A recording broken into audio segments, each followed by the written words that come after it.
comic stew. And welcome to yet another, you know it, edition of the Comic Stew.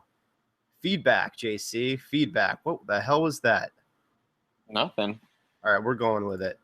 As always, I'm joined by my fellow host, Mr. JC Argensinger. I think it was probably not feedback. It was just the mic, freaking out from all the energy that you just threw into that intro, and then it was just like, what the fuck? Just couldn't handle it. Couldn't handle that heat. So I'm getting over being sick, so my voice might sound a little bit different tonight. Sorry about that, everyone. Well, JC, I tell you what, getting over being sick is not stopping me from drinking tonight. You sipping on something? Yeah, I'm sipping on something. You sipping on something? Oh yeah, I am. In fact, this is just for you. Hear that? I was expecting a hot toddy out of you. Nope, I am sipping on an ice cold Budweiser straight from the can. That's right. Can't get more American than that. Well, it's a good thing that one of us is classing up the joint. Yeah, that's right. Yeah, that's right. I'm drinking a little vino. Oh, wow. Yeah, we are just about as opposite as can be tonight. Well, I went to a friend's wedding who was serving Coors Lights in a can on silver platters. So that was pretty classy use of the beer in a can. Yeah, but you're drinking, that's the champagne of beers. You're drinking Budweiser and it's not on a silver platter. Okay, close enough. Close enough, JC. Well, we hope everyone enjoyed our episode last week. I had fun on it. Chris was Chris was fun. JC, how'd you like last week? You like talking about that much? Batman vs Superman? I kind of blacked out, so. Yeah, me too. I listened back to the episode. It was pretty entertaining, but maybe not for the right reasons. I have state dependent memory, so yeah. I don't really remember too much. Well, sorry for going so long last week, people, but we did want to get that out of our system. And yeah, should we wrap up with any Batman vs Superman stuff? Apparently, it had a 67% drop off. Oh, first off, well, let's just jump right into the news, Stu, shall we, JC? The Stew news? No, the news, Stu. The Stews? News, Stu, starting now. Batman vs Superman, second week drop off of 67%. Does that sound right? Something like that. I mean, yeah. They're like over 700 some million worldwide. I mean, they'll probably clip a billion worldwide. Yeah, I would think so. The drop is, I'm sure, not what they want, obviously. But it's also not unsurprising given how much money it made the first weekend, and it's March, April. It's not like it wasn't gonna keep like a summer movie, and it wasn't gonna keep like a winter, like a Christmas movie. I guess. I mean, I was kind of thinking that it would actually have good business just from people who saw it the first time and went back to see it. Yeah, and I thought it might have some legs, some better legs, from people who said, "Hey, it was actually really good." Yeah, and there was that story about the Fandango reselling, the ticket resells, to the same people, have more than 30%. So I don't know. I'm confused if people are going back to see it or not. I don't know, but ultimately, it still made $65 million or something this weekend. So yeah, it was still number one by a lot. So yeah, I guess we talked about it a lot last week, but at this point, I after really enjoying it on the second viewing, I do hope that, I guess I'm on board for the vision that Snyder has for the Justice League, and we are hearing more about the Ben Affleck solo Batman movie as well. So it seems like, especially with positive buzz coming out of his performance from the movie, that Warner Brothers may be moving ahead with a Batman movie. I mean, that just seems to be the rumor right now in the air. Yeah, I think it would be pretty dumb if they didn't. Yeah, especially if he's willing to direct. Especially if he's willing to direct. But even if he's just willing to star, apparently he's written a script already. I mean, you got him for this Justice League series of movies. You might as well try to get him to do some standalone movies, because you're not going to make a shitload of money making a couple more Batman movies with him. Of course you are. So why not do it? Yeah. If And if anything, do it. Like, and if anything, I think the maybe some of the negativity around Batman versus Superman is going to cause them to go more conservative, which would be just make a Batman movie, because that's as close to a sure thing as you can get. So you would think that would be coming soonish. I just personally hope that the Aquaman movie with James Wan attached is still going ahead, because that one I'm still excited for. I think I mean, I know the one that's been filming obviously is the Wonder Woman movie. Yeah. And I think that's probably, to me, that's their most important movie to be successful. Yeah, well, in order to launch a new character that's not Batman or Superman, yeah. Because obviously they've been making Batman and Superman movies since the 70s and 80s. Yeah, we've never got a Wonder Woman movie, but we've also never got an Aquaman movie, so that's feel like that's kind of an equally important movie. Yeah, but I think maybe not on the level of Wonder Woman, but you know what I mean. Like it's equally important in that they're trying to launch another character from the Justice League. I mean, I think Wonder Woman is a more important character in the DCU, as well as obviously they have had a Wonder Woman, a very successful Wonder Woman show before. So, and also having a female superhero type of thing is important. Yeah. So we shall see. Other little bit of Batman news came out this weekend. The Bruce Timm animated adaptation of The Killing Joke trailer came out. Yes. And it looks pretty cool. Brings back our favorite Batman and our favorite Joker. Oh yes. I mean, animated wise. You could still say that favorite Batman, favorite Joker. Well, I think in a lot of fans' minds that is the case. In a lot of fans' minds, I know a lot of people are gonna say Heath Ledger for Joker, and a lot of people. Oh no, I would put Mark Hamill over Heath Ledger. I would too, but a lot of people don't necessarily associate that because it's animated. Well, they're just wrong, JC. True. You should know a lot about that. Kevin Conroy, greatest Batman of all time. Thankfully, we both agree on that. If we didn't, we might not be doing a podcast together. But yeah, I did watch the teaser trailer for The Killing Joke, and it did what it was meant to do. It teased me. I'm excited. I want to see it. There is a much longer extended preview that's out there. Yeah, I don't even know if I want to see that. I feel like my appetite was whetted, and now I just want to kind of watch the movie, and I think I'll be good doing that. It definitely looks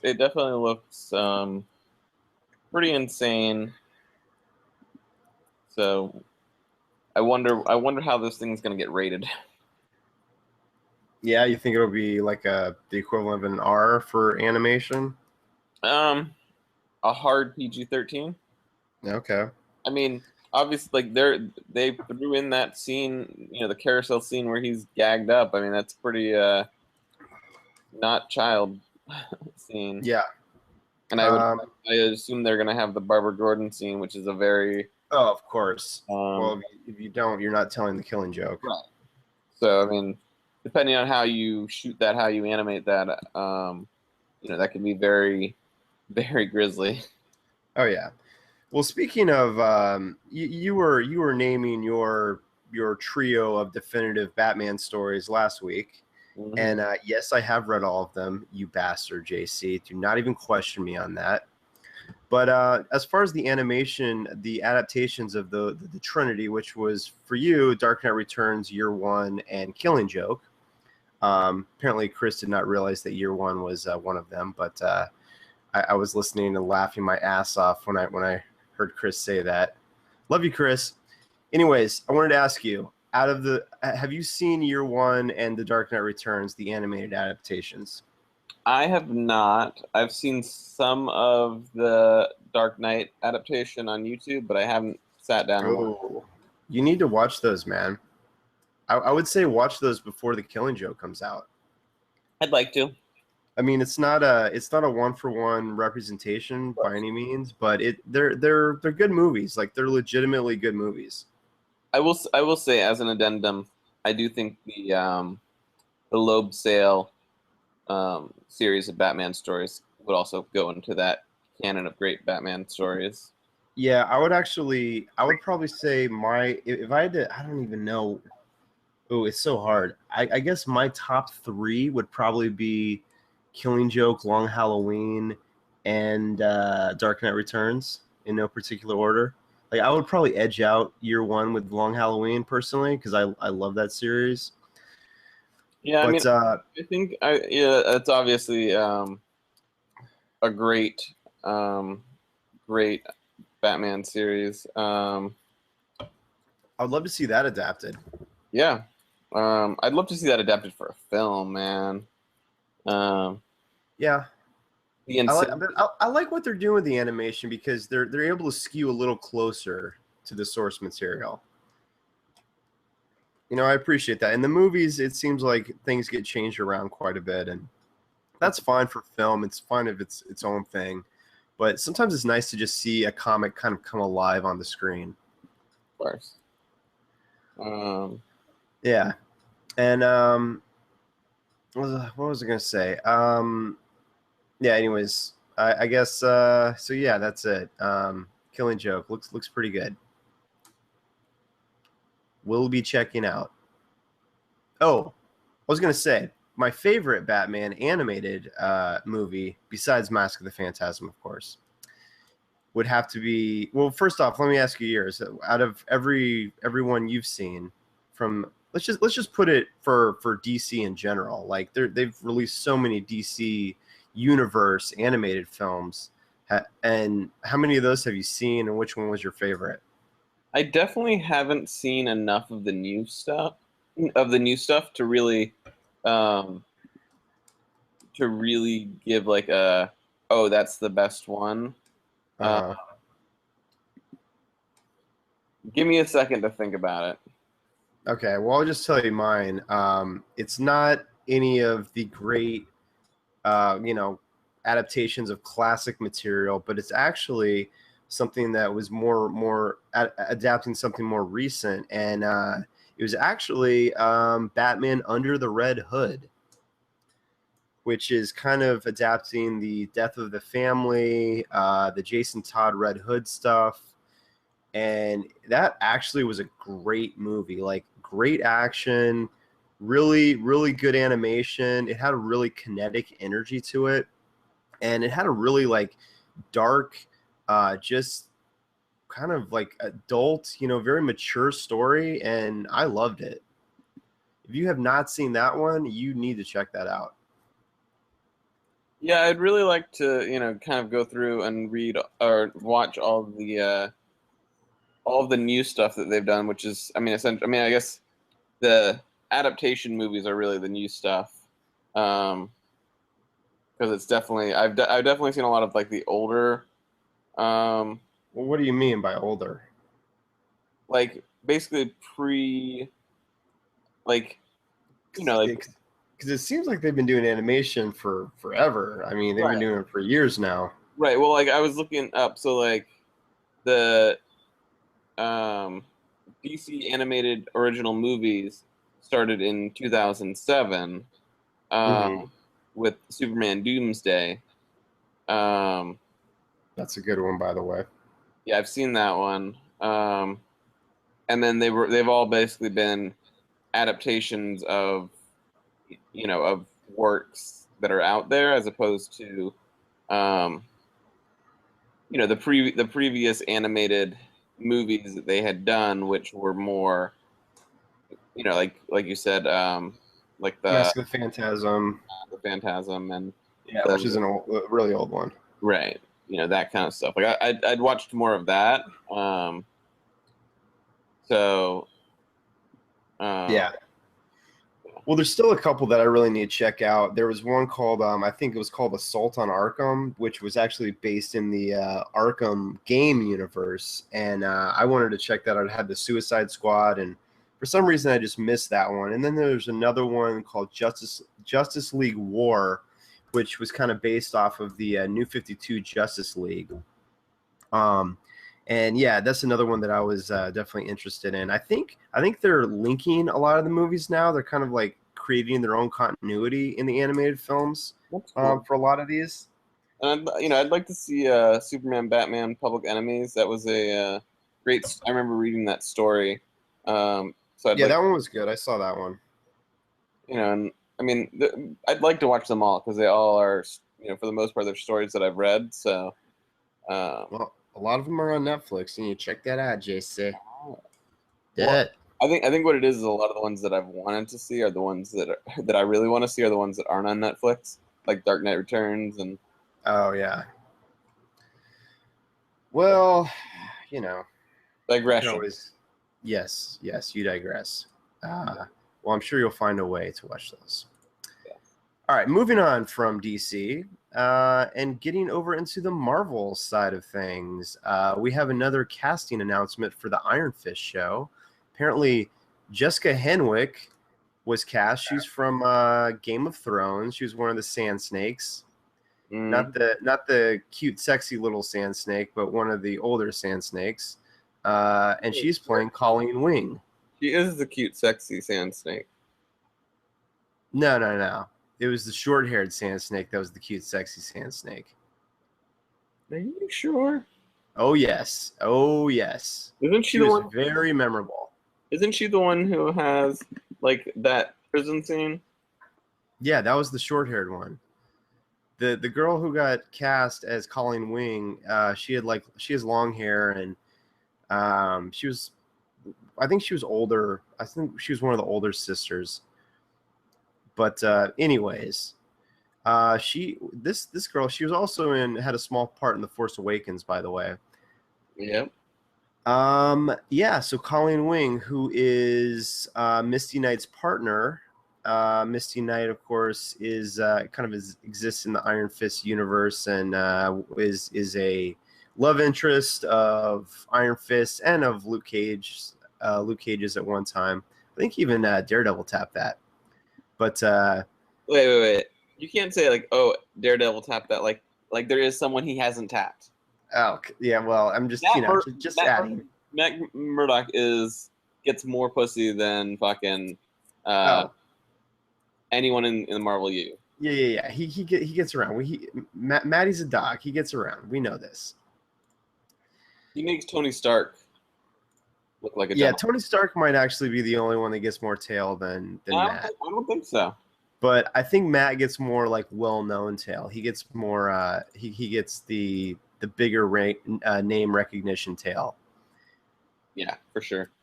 And then anyone who sleeps with him dies. So. No, that's true. Well, except for Black Widow. All right. So yeah, she got cast. That's just a small story. I don't really have an opinion because I really don't. I don't know. Colleen Wing doesn't really stand out as a character that I'm like that familiar with, and that's like that memorable necessarily. But we'll see what she does. I mean, the actress. I remember her from the show. It seems like she's a good actress. So. All right. Moving on. This is some exciting news for me, and I think JC too, because I think we both really love this show. But The Expanse has been officially renewed, I believe, and for season 2. Yep, and the first season's out on Blu-ray and whatever else. I still need to finish the first season actually, but you never finished the first season, really? I left off on quite the cliffhanger, so I'm really glad they are bringing it back for season 2. Yeah. What's your excuse? You make me do other things. Oh, please. You do what you want. I know you. All right. Well, that's good news. We also have some Doctor Strange set pics from New York. And now, I didn't really look at these, but I was kind of hearing some people talk about these, and I guess they're kind of funny because they're jumping around, and I guess there was kind of a spoiler of Doc Strange was running by one of the guys who's supposedly a villain or supposed to be an antagonist in the movie, and so you think like, well, maybe he's not an antagonist in this movie. So I don't know. Yeah, this movie's approaching fast. it's approaching fast. It'll be interesting. I feel like it's weird. Might be weird to say, but I feel like it's the most comic booky of the Marvel movies thus far. From the set pick. Yeah. Oh yeah. Yeah. From what I've seen of the costume, it's definitely page right out of the comics as far as the look. Right, and I mean, it's not. His costume is so comic booky. It's not this refined superhero. Yeah. It's one of the more out there costumes in general. So yeah, well, I'm really excited to see it on film, not from a set pick, but on film, because we both know that a lot of times these costumes look pretty kooky when you see them kind of out of context or out of how the filmmakers intended them to be seen. I mean, I'm thinking of like the Apocalypse picture and like Entertainment Weekly or whatever, and he looks so bad. But then I watched the trailer and it's like, wow, this guy actually looks pretty cool. So it's all about the lip and and all that.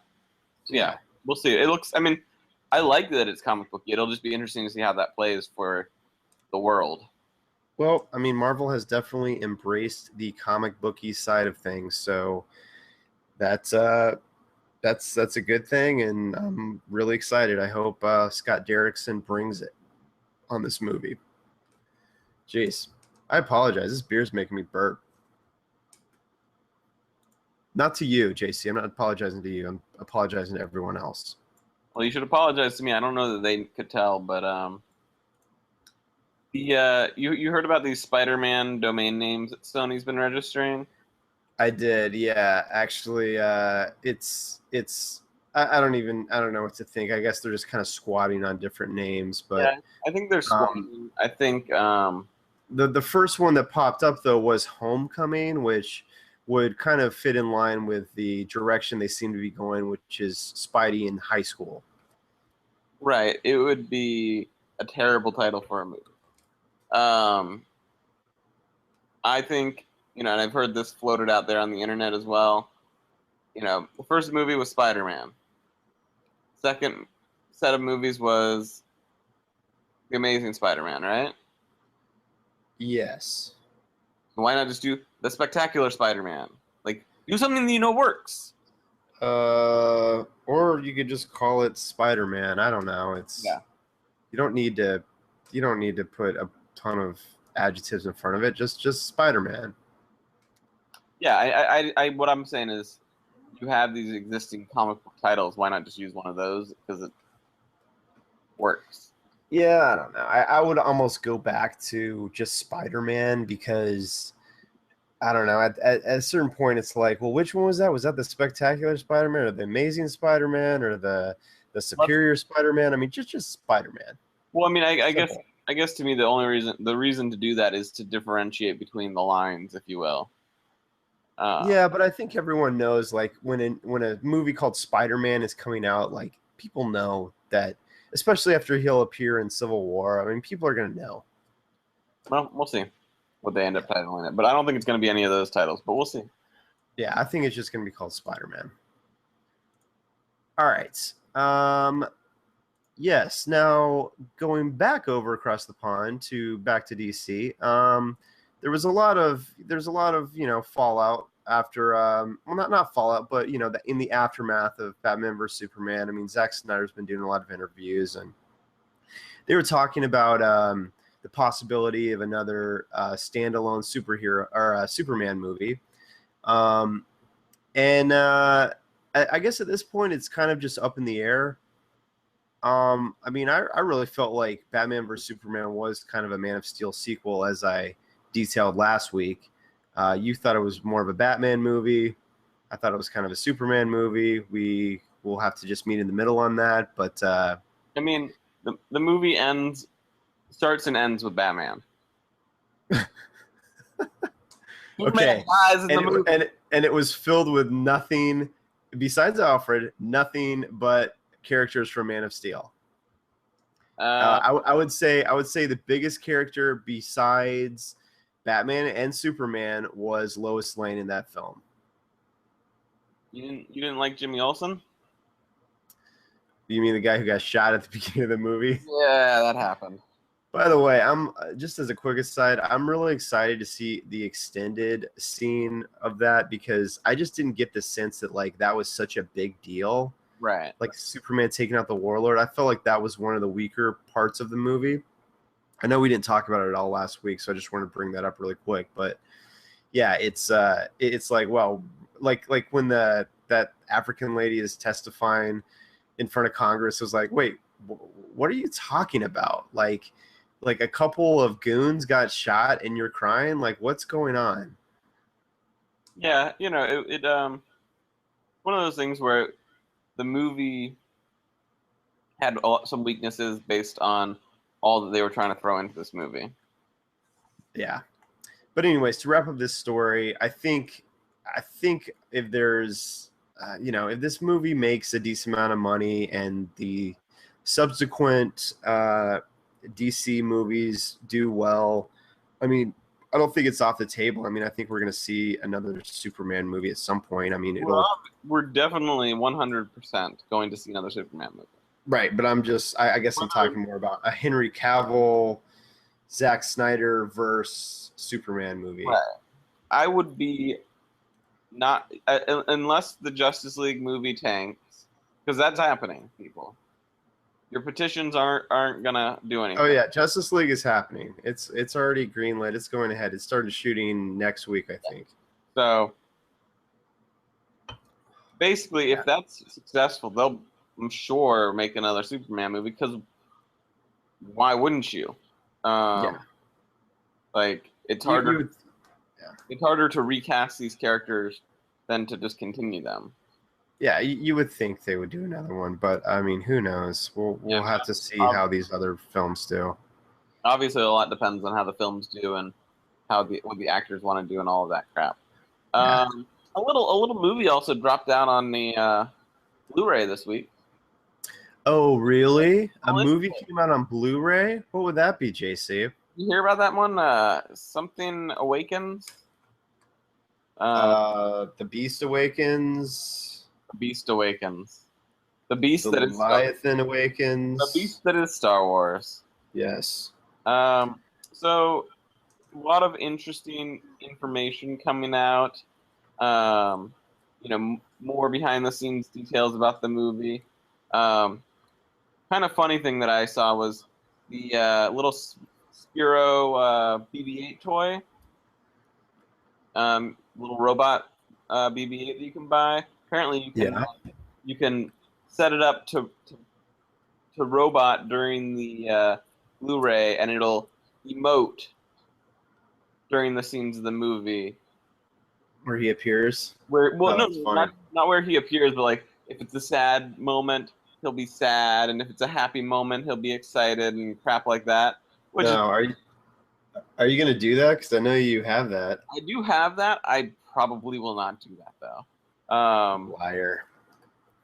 I would do that if like I had people over just for laughs, but I wouldn't do that like sitting in my apartment by myself crying. Yep, don't believe you at all. That being said, are you buying it? I'm not buying it. Okay. So the reason that I would want to buy this Blu-ray is apparently there's an hour-long making of documentary, and I'm a big fan of those.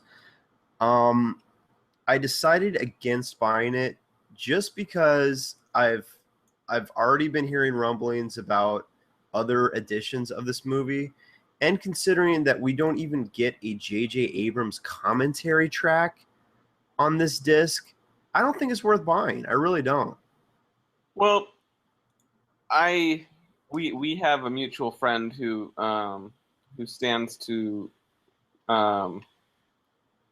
benefit or or lose based on this DVD doing well. But that being said, I will not be buying it simply because you're right. There is going to be another edition. There's going to be like 75 more editions before this is all over, if you know the history of Star Wars being released on things.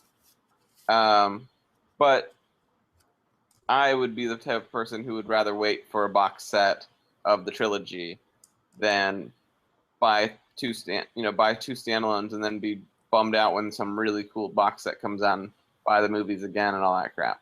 Right. I'd just rather wait until it's kind of a complete collection of all the extras and special features. So I can wait.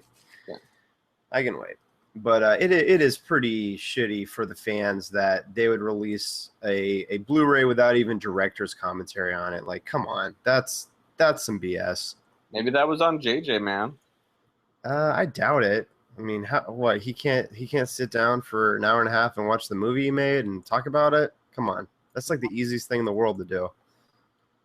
Busy man. Well, staying on that train, did you hear about this this story? I guess they were interviewing JJ, and you know that creepy ash table that Kylo Ren puts his mask on? Yes. Did you ever wonder about that when you watched the movie? Like, what was that? Like, I was kind of thinking it might be like Darth Vader's ashes or something. It makes a lot more sense to me for it to be Darth Vader's ashes, because obviously he has like the melted helmet, so it would make sense that like he went to the funeral pyre, or somebody went to the funeral pyre, and would then have the ashes and the melted remains of his robotics or whatever. Yeah. So he just grabbed the armor and just emptied out the ashes. Yeah, like that. Turned it upside down and shook it and just kind of got it into a cylinder, and there you go, boom, yeah, creepy ashes table. Yeah, that was kind of where my thoughts on that were. It's creepier. It's creepier what it is, but since we never find that in the movie, like I don't know that like unless we find out in like the coming movies about it. Well, it's just a creepy little factoid, but yeah. Well, apparently JJ revealed he said it kind of got lost in the editing process, but it is in fact the ashes of all the enemies that Kylo Ren has slain. So, man, what a psychopath. What a psychopath, man. Han and Leia must have done a number and a half on this kid. Yeah, I like this whole argument, too, that they've been throwing out there that, like, well, they were just bad parents who weren't around. And even though Uncle Luke was around, training him, he turned out to be a terrible, terrible person. And it's like, I mean, let's be honest, like, it was probably more Luke's fault. But who knows? I mean, they're obviously going to reveal kind of what happened, hopefully. I mean, I hope they're going to do flashbacks. If they don't, it's going to be kind of BS. I know Star Wars doesn't really do that, but you got to do a flashback with a 30-year gap. Okay, I hope we get, like, whatever that lava scene is with, all that crap that's flashback to in Force Awakens. I hope we find out about that. But I don't want them to tell me everything. I don't want to see the prequels happen again. Like, I don't want to be filled in on those 30 years. I don't want to know, like, oh, well, like, this one time Han took Kylo out to a strip club and then just left him there, and that's why he started killing, like... Well, no, I want to know if it's cool. Like, it just has to be written well and, like, executed well. I just want it to be cool, like JC. It's like the shark in Jaws. It's more terrifying if I don't know. Yeah, but I don't know. With somebody like Kylo Ren, I don't feel like he's that cool of a. I mean, he's a cool character, but I don't feel like he's that cool where like he's so mysterious and awesome that like you want to be shrouded in mystery. Like I want to know how he got the way he is. That's all. No, I want to know how he got the way he is as well. I just don't want to know like the details of Han and Leia's parenting and shit like that. Well, I don't know. I mean, I don't think Harrison Ford is going to be in any more of these movies, so I don't know how much flashbacks they could really do. He's going to be in at least one more Star Wars movie. Harrison Ford? Yeah. Which movie is that? Why am I blanking on this? There's a little flick called Han Solo. Yeah, that's young Han Solo. I'm Yeah, talking Harrison Ford. yeah. Harrison Ford is in that movie. Is he? Yes, Oh, really? That was like confirmed? that's confirmed. Does he have a big part? Like, how did I not even know about this? They I have it. thought it was a complete recast, They are, just young Han Solo. dude. It's probably gonna be like fucking Lord of the Rings or The Hobbit or whatever, where he's like, once upon a time, and then So wait, where did this story come from? Because I've not heard about this. Like, did Chris Lord or whoever's directing the movie reveal this? this is like he is signed for this movie. Are you sure? I know you're looking it up, but I'm just gonna move on while you look it up. So, anyways, that's kind of the Star Wars Force Awakens news. Well, there was one other little Star Wars nugget that dropped today, which will be news by the time this podcast is out. Um, but tomorrow we're getting a teaser trailer for Rogue One, and there's like a 2-second teaser for that teaser that's out now. Yeah, we see a Dark Trooper from Dark Forces.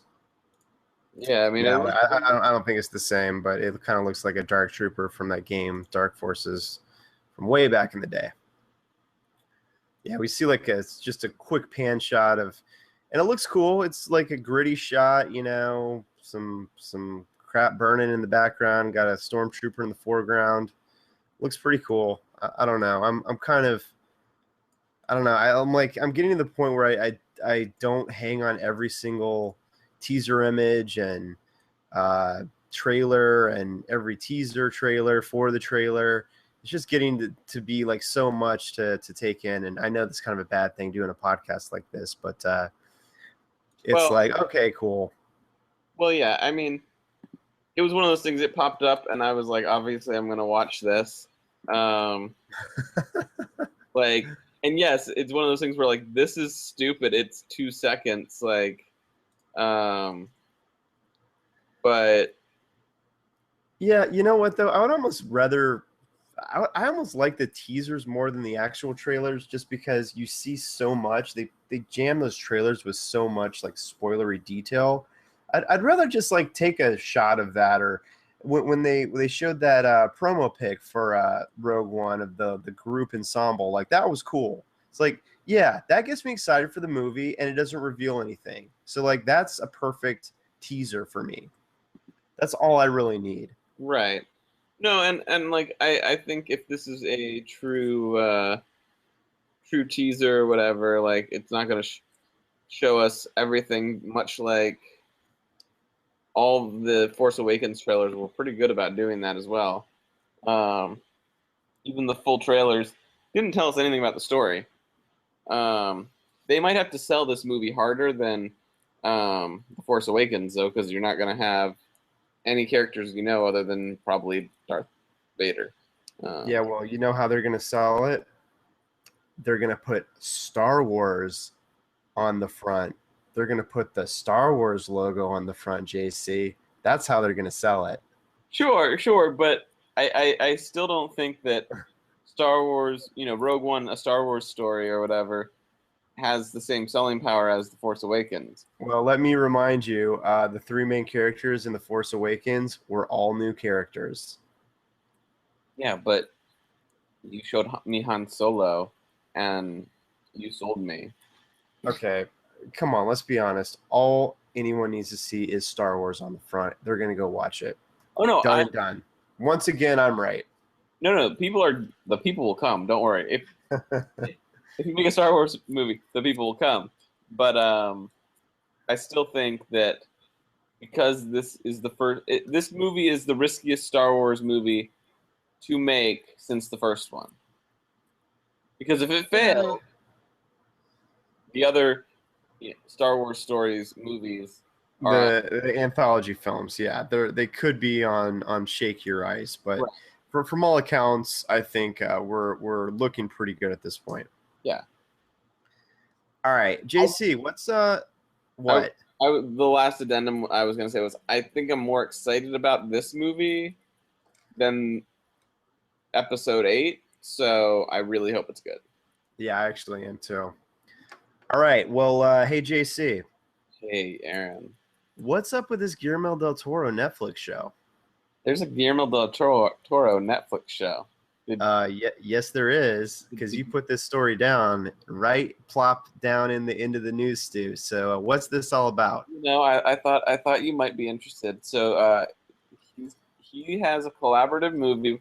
It's his story. I guess it's based on a book that he wrote, and it's a DreamWorks animation show on Netflix, created by Guillermo del Toro, called Troll Hunters.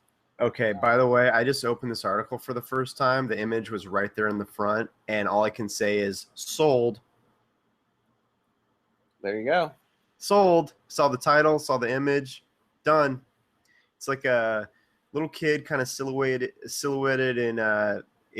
from behind by a light, and he's carrying a big sword, and he is dwarfed to his left by a ginormous troll, which looks really cool. And it's animated, obviously, but it looks really good. Yeah, and I think it'll probably be pretty well done since it's a Netflix series and DreamWorks, and obviously I'm sure it's more like designed as a kids programming. But I having seen Guillermo del Toro's work, I would imagine it's going to be pretty cool. Well, this is interesting because apparently this is based on an illustrated book by Guillermo and Daniel Kraus. So I kind of want to check out this book now. And apparently, it was also going to be a movie, and then the movie never happened. So here we are. Gotcha. Well, I think as evidenced by a lot of stuff recently, the Netflix route may be the superior route. We shall see. Yes. Well, I think we got one more ladle of news here, JC. What do we got? I think we have something. One last ladle. What do we got? Another AMC show. It's Cinemax show. I'm sorry.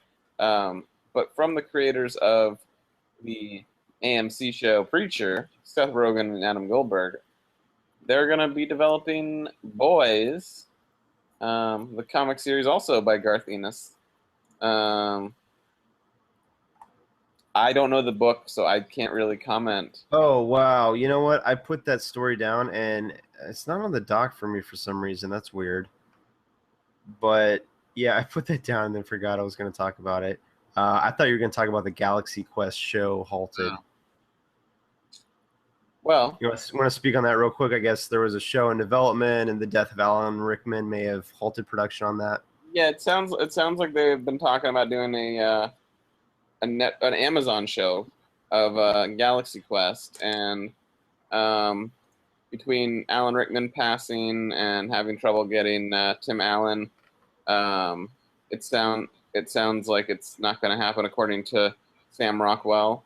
How do you replace Alan Rickman? You don't. I've also heard from other members of the cast that they've thought that's not necessarily something that should be sequeled. Yeah, but I'm fine with that. I'm fine with that as well. I did really love that movie, so I would enjoy watching those characters again for sure. But yeah, how do you replace? How do you replace a legend? Yes. Well, okay. Now I'm moving to the last story here. I did notice this one today. This excites me greatly because The Boys is one of my favorite comic series. Written by Garth Ennis, of course. Art mostly by Derek Robertson. Had some Russ Braun in there. And as well as others that I'm forgetting. John McCrae, I think. But it was I think 75 issues altogether with some miniseries, and it was just a fantastic, really darkly. It was a dark comedy slash drama slash superhero story slash just insane over the top craziness happening story. I mean, it was a great. There was a lot of really outrageous stuff happening in the book, but I guess the best way I could sell the book is that you have all this outrageous crap happening, but the thing that I latched onto the most was actually the characters, because you have some really, really strong character development, as Garth Ennis does all the time. But you're kind of brought into the world with this character who joins the boys, who are a team that kind of watches the superheroes in this world. And the superheroes, by the way, are just like out of control, like degenerates who just like completely abuse their powers for the most part. So you follow this one guy who joins the boys kind of early on, and he's kind of an innocent guy, but that's essentially the story. From the beginning, it's I'm really surprised it hasn't been a TV series yet. I mean, I guess you would have to think maybe from just a budget standpoint, it would be hard to do, because the superheroes are kind of depicted as pretty like extreme, like Superman level power superheroes. I mean, he basically takes a shit on just about every, well, mostly like it seems like a lot of DC archetypes. You have like your Superman archetype, Wonder Woman archetype, Batman archetype, and but of course there's some Marvel. There's a lot of Marvel stuff in there too. But the DC analogs are a little more recognizable, I guess. So you have these like really powered beings that I guess would be hard to do on a TV budget. So that's probably why it hasn't been done yet. But I am definitely very excited for the possibility of this happening. And I've been hearing that Cinemax has actually been doing some good stuff lately. I've been hearing a lot of good things about that show, Banshee. So I'm cautiously optimistic. Yeah, I mean, like I said, I don't know enough. Don't know enough about the comic to comment other than say, cool. Yeah. Well, if you let's just say it is very easily. It's very easy for you to read. I'll just say that. I'll leave it at that, JC. You telling me you know a guy? I know a guy, and you have access to all of his comics, and so yeah. But it's really good. So I hope. Well, first off, I hope Preacher is good, so that actually will make me have faith in Evan Goldberg and Seth Rogen doing, or Adam Goldberg, whatever, doing a show. So if Preacher's good, then I'll maybe be even more excited for the boys. Well, apparently that Preacher pilot's been going around a lot and has been getting good reviews. So cool. We shall see. All right. Well, thus ends the news stew portion of our show. Thus ends the news stew. Yes. Thank you for echoing me, JC. Yes. Now we're going to move into our what you've been reading / watching / whatever portion of the show. And this is going to be another spoiler cast, because we are going to talk about The Walking Dead Season 6 finale and The Walking Dead Season 6 overall. So if you have not seen the episode, or you haven't seen any of Season 6, you probably want to turn away now. So this is your official spoiler warning. 3, 2, 1 spoilers. Also, an addendum. This is a 2-part episode on this. Next week we will be talking about The Walking Dead comics. Yeah, we were going to talk about both today, because we're both kind of caught up to where the current issue is. We're I think a few issues behind, close enough. So we decided that the Walking Dead comic merited its own discussion. So we're just going to talk about the show this time. Plus, we went pretty long last episode, so we'll cut it a little bit shorter this time. But Sunday, Walking Dead season 6 finale. We got to see a lot of stuff, JC. Well, some shit happened. some shit happened. Now I have to be honest and tell you, I watched both the last 2 episodes today. Okay, I watched them last night actually, so they're fresh in my mind too. Yeah, so I'm going to ignore the elephant in the room, and talk about the thing that, if you haven't read the comics, you didn't really notice that much of, which was something I was talking to you at the bar the other night about, which was the introduction of the kingdom. Oh, was that those guys were from the kingdom, huh? Yeah. I was thinking they were, but yeah, I wasn't sure. No, because that looks just like the guys who I forget in the comic now who they pick up, but yeah, they have horseback riders in armor like that.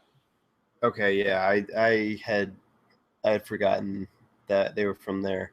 It's been a little while since I read that part. So, yeah, well that was actually probably my favorite part of the episode, believe it or not, because it was kind of exciting to see another facet of the world that's not just the saviors or the people on the hilltop. And but trust me, we got plenty of the saviors in this episode. God, it got so annoying. Like, okay, first off, let me just say I did not like this episode. I really did not like this episode. It was 90 minutes. I watched, well, it was, with commercials, it was 90 minutes. It was basically an hour, and I watched it all together, no commercials, and it just drug and drug and drug on. Oh, God, it was annoying. I just, like, I got the tension of taking Maggie to the hilltop and her being sick and blah, blah, blah. So you really needed to get her there, but how many times are you going to run into a roadblock and then just turn around and go another way? Like, it just got so mind-numbing after a while. Like, that was like, we really needed an hour and a half for that. Well, yeah, and I mean, obviously there were more things in the episode like we were talking about, but it just felt like that was the whole episode. Right. No, that there was definitely a purgatory of that, I think, which I got what the tension they were trying to build, and the sense of impossibility of. They wanted the audience. I think they had to sell the audience on how imposing Negan's forces are, because of how easily they wiped out that one group. But by the same token, but they could have done that on the first roadblock. Right. Literally, the first roadblock. Just show like 100 dudes there. It's like, okay, you're done. It's over. Right. Well, and that was kind of my thought too. Was like, obviously they were trying to build psychological tension for the characters. Yeah, it didn't work. Well, I mean it was a failure. Right. If that's what like, I don't think it was a failure. I think it dragged on too long. I think it still built that tension. But I think that overall, the second half of this season has been pretty damn good. I think it's been getting steadily. Well, there's been a few bumps of flashes of brilliance. I mean, there's been some truly shocking things happen where I did not see Denise dying in the episode before this or 2 episodes ago. 2 episodes before the finale. I did not see that happening. That was truly shocking. But I felt like since the high of the mid-season premiere, we've kind of been steadily going downhill. Well, I think that the end of the episode redeemed it. Again, I felt like, one of the things that I really, when I'm not enjoying the show, when I'm really down on the show, I feel like they drag things out. And that scene, I mean, as much as I love Jeffrey Dean Morgan and I think he's a great actor and he was doing a great job embodying Negan, again, they drug on and on with that. And I was I was watching that last night with someone, and they were very like several times they're just like, is this ever going to end? And like she was talking about she was talking about the the lead up to getting finally stopped by the saviors, and then like the and she said it again during the Negan like monologue or whatever. It just drug on. I mean, it definitely drug on. I thought you were like, I feel like from my point of view, the dragging on part of it for me was the tension dragging on, being like, I want this to be over. Like, obviously I know what's going to happen. I want this to be over.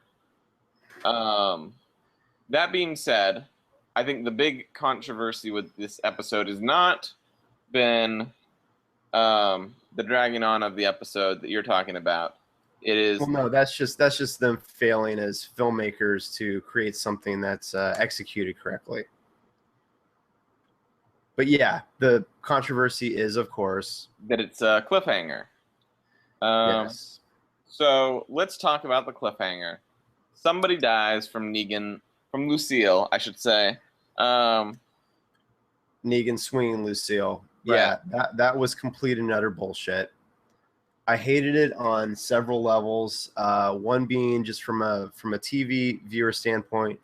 Even if I didn't know who died, and by the way, I'm not convinced that the same person's going to die that dies in the comics. If I did not know who was going to die, and let's save the comic spoilers because we're just talking about the TV show. But if I didn't know who was going to die as a TV viewer, I would be super annoyed. I'd be like, well, I really got to wait 6 months to now know who dies. Well, and you know what? They'll probably start season 7 and make you wait 2 episodes or 3 episodes before you even know who dies, because that's how The Walking Dead rolls. We know this, JC. Well, okay. I think that what I've heard from them and it does make sense. So I watched The Talking Dead afterwards. I don't know if you watched that or not. No, I can't stand that show. Well, I tried watching it once, and then I saw that Rashon meme being bandied about, and I was just like, I can't do this. I can't do this. Well, I mean, I enjoy Hardwick, and I enjoy the show. But one of the things they talked about was how that was the end of that story, and what happens from whoever dies and what happens after that is the next story. It's the next season. So that was that, and then also Kirkman saying, if you've read the comic, I leave pretty much every issue with a cliffhanger. So it's what the book is about. Yeah, you know the difference of that is, JC, you get issue 101 the next month. We're not getting the next season for like 6 months. That is bullshit that they do that. Okay, are they worried that the viewers aren't going to come back? I don't think guess what? They're going to come back. Just show who dies. I don't think that they're worried, but I think it leaves us all talking about it for 6 months. I feel like it creates a lot of backlash. I've heard, you know what? I heard actually several people today just talking about the finale who saw it, and I heard several people tell me they're done with the show after this. Well, I mean, everyone is obviously entitled to their decisions. You know, like stop watching the show if you want to stop watching it. I will continue to watch the show. I'm just telling you, I think the community reaction has been very negative. Yeah, no, and obviously, like you see that, but I think that negative reaction is due to the fact that people want to know. So well, you know what? I gotta go back and reread issue 100 first of all, because I'm gonna call Kirkman on his bullshit. Because I feel like issue 100. The whole scene plays out and we know who dies. I could be wrong. I have not read it in a while. Can you tell me? That all happens in one issue, correct? I believe that we do know who dies in that at the end of issue 100. But I think it is true that there are lots and lots of cliffhangers in that book. Of course. I mean, he tries to make every issue a cliffhanger. Right. So, again, difference being 1 month between issues. Well, or if you're reading on trades, 6 months or whatever, But that being said, you can call bullshit on cliffhangers, but cliffhangers are like TV 101 as well. No, I'm calling bullshit on his explanation. Well, that's some bullshit, JC. Don't defend him on this. Come on. It's his fucking property. He can do whatever the hell he wants with it. No. I can call bullshit if they do something I don't like, and I don't like the fact that they're gonna make people wait 6 months to know who dies. You know what? Show people who died. They may be mad about it, but at least like that's still gonna be something to talk about, and they're gonna want to come back for the next season because they're gonna want to know what happens and what the aftermath is. You don't need to do some stupid, just needless. It's pandering, is what it is. It's like, oh, we can do a cliffhanger, so we're gonna do it and make you wait. Nee. It's so dumb, man. Do you remember when they made us wait? It's not good storytelling. Do you remember when they made us wait to see who killed Mr. Burns? I don't. Well, there you go. Cliffhangers are a thing that's existed in television for a long time. The thing is, as far as storytelling wise, it all depends on your perspective. The next episode is going to answer it, probably.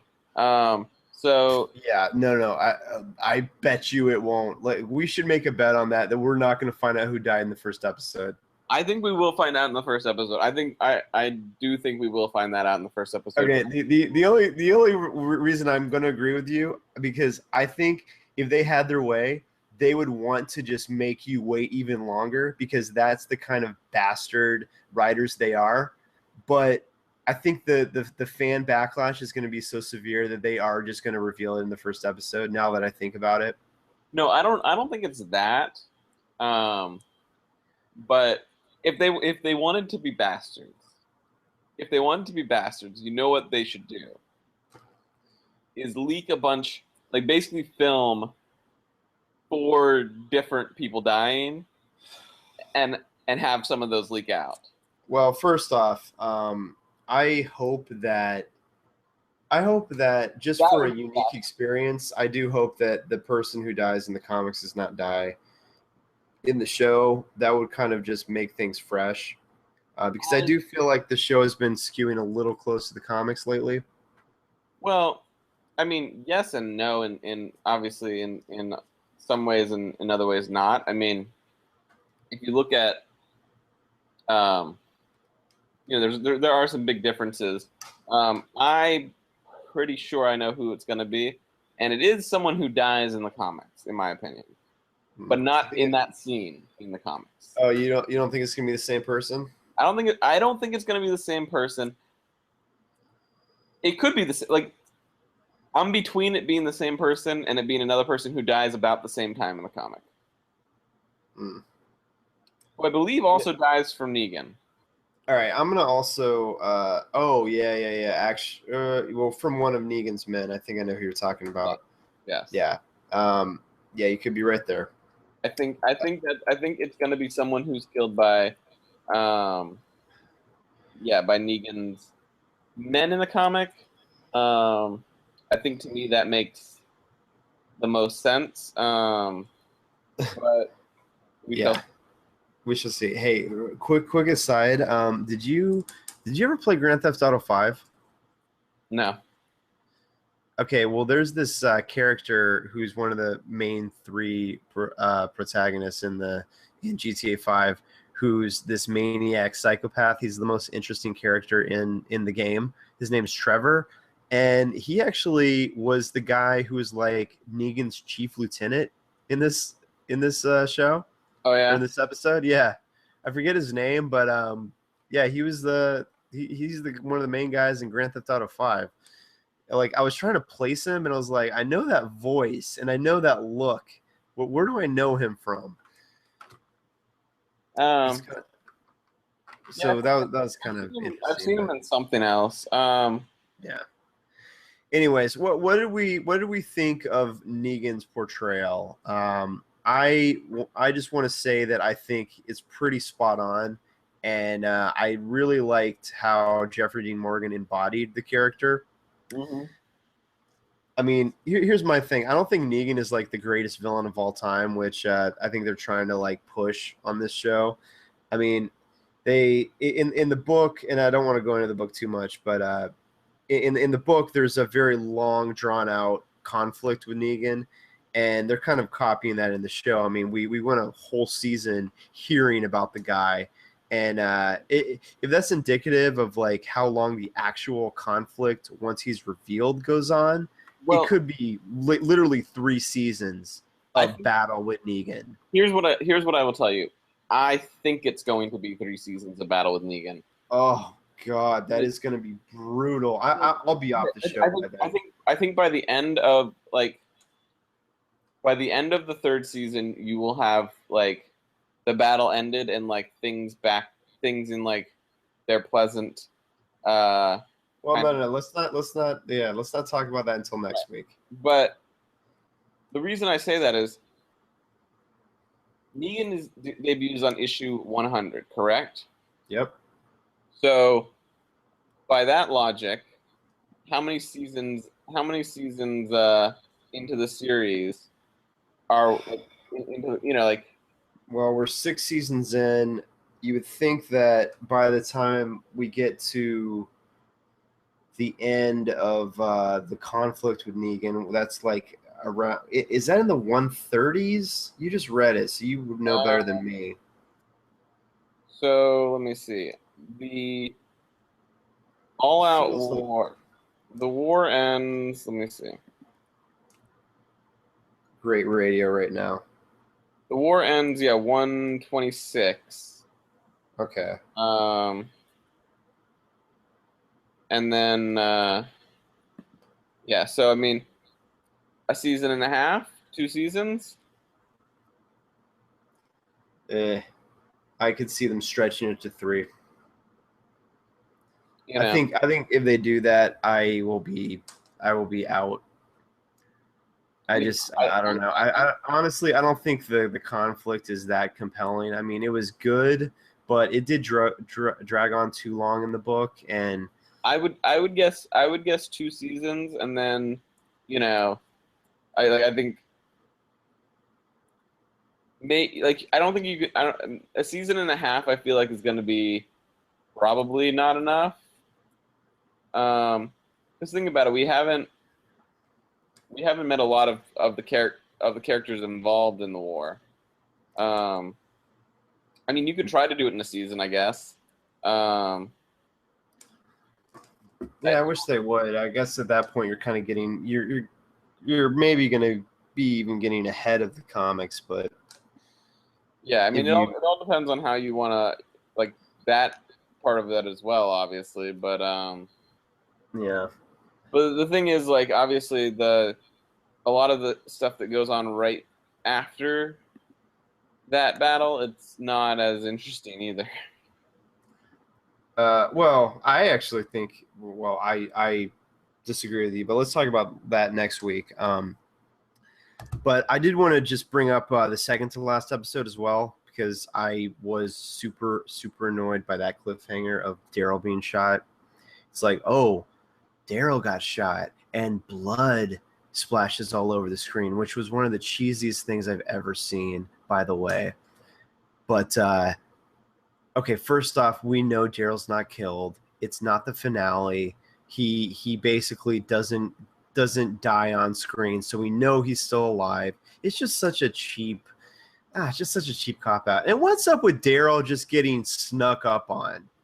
Come on, that's some bullshit in itself. Well, Daryl's trying to sneak up on them in broad daylight, and like these guys are friggin' ghosts, by the way. Like no one hears them. All of a sudden, there's like a friggin' circle of dudes who like start whistling around everyone. Like they just cannot be seen. The thing that's annoying. Oh, you have no problem with the hand. not having heartbeats, but you have a problem with this. Wait, the hand having heartbeats. Not having heartbeats. Wait, what? Nothing. The hand from Daredevil. I'm like, the hand. Are we talking about Walking Dead? The thing that annoyed me was the whistling was just annoying. Yeah, I mean, that was just their call sign. Yeah. It's whatever.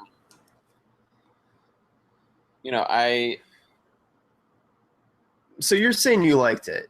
You're saying you liked the finale, or you didn't like it? Because I feel like you're defending it a lot, and I'm kind of attacking it. Well, I think I liked it more than you. I didn't love it for sure. But I think I liked it more than you. I am completely fine with a cliffhanger. I have zero problems with that. To me, it's traditional TV making, and yes, in 2 years when someone watches it on Netflix, they'll see the next episode the next 3 seconds later. So you know what I think would have been a better cliffhanger? Them showing who he beat to death, him lifting Lucille with brains on the bat out of the person's skull that he just beat to death. Just listen. Turning to the rest of the group and just saying who's next, and then cuts to black. That would have been a better cliffhanger. Yeah, but I mean, he already obviously established that he's only killing one person. Yeah, well, he didn't. It could be written differently to set that up, but well, we know. I digress. We do know who they're not killing. Daryl. There's only 2 characters who we know for sure are safe. Daryl and Rick. No, Carl. Actually, I'm not even sure Daryl is safe. It would be Carl and Rick. Yeah. Because we hear them talking about them when it happens. So it's obviously not them. Yeah. Yeah, well, he says if the boy moves, cut out his other eye. Yeah. So and then feed it to his dad. So obviously the 2 of them are still alive for that to happen. Well, I think we all knew that as viewers. I think we knew that. I mean, I think we knew Rick was, I don't know that the audience, All right. Well, anyways, the audience would assume that Daryl's going to live, and that the audience is going to assume that no one we care about is going to die, that it's going to be one of the lesser characters, that it could never be Daryl. Yeah. Well, I feel like if they go the route the comics take, then it obviously will be a big shock.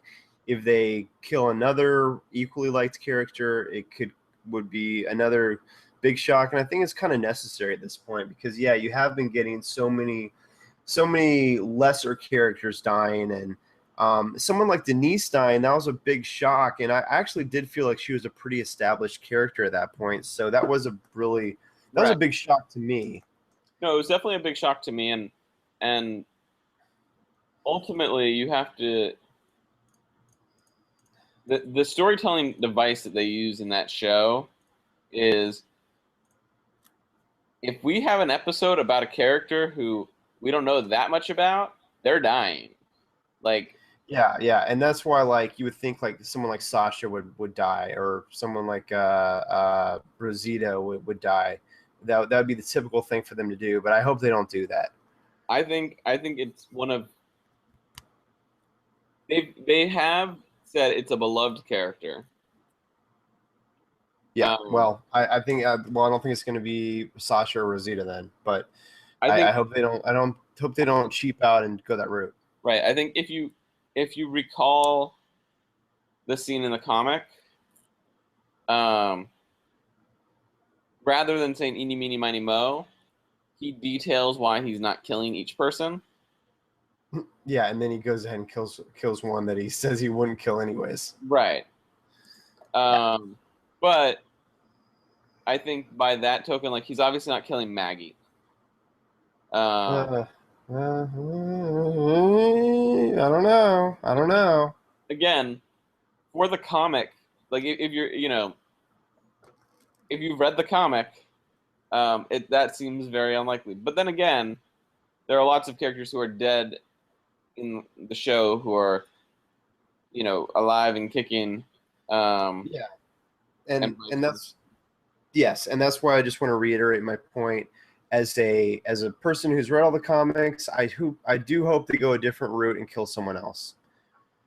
All right. Well, we've been droning on about this for a long time, and we wanted to keep this episode a little shorter. So, you got anything else to add on this finale, JC? You're excited for season 7? You're going to be there. You're stoked, right? I mean, I'm definitely going to be watching it. I mean, you're going to be watching it too, so don't lie. Like that's ultimately the thing is everyone's going to be watching it, so shut up. But I think. Well, excuse me. I think I'm pretty sure I know who it will be in my heart of hearts. Okay. But I think that they would. I don't think they are going to, but I think they would be best served by killing an original cast member. Yeah, that's. Thank you for backing up my point there, JC. Thank you for reinforcing me. I don't think it will be an original cast member, but I think that like there's that core group of characters who just won't die, and it's like one of them probably should die at this point so that we get that they're not safe. Yeah, I agree. I agree. If you're going to establish Negan as a huge big bad, then someone beloved and long-standing needs to die. Right. That's simple. But apparently they have not filmed that scene yet, so nobody in the cast knows. Apparently. Oh God.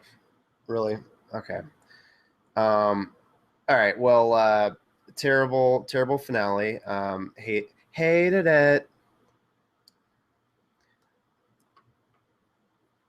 I'm shaking. You know what that reference is from? I'm just shaking my head at you, and I'm, Men on Film. I'm Blaine Edwards, and I'm Antoine Merriweather, and we are Men on Film. I guess we kind of are today. But my opinion, Antoine's opinion is hated it. That's all. Yeah, I'm disassociating myself from that. All right.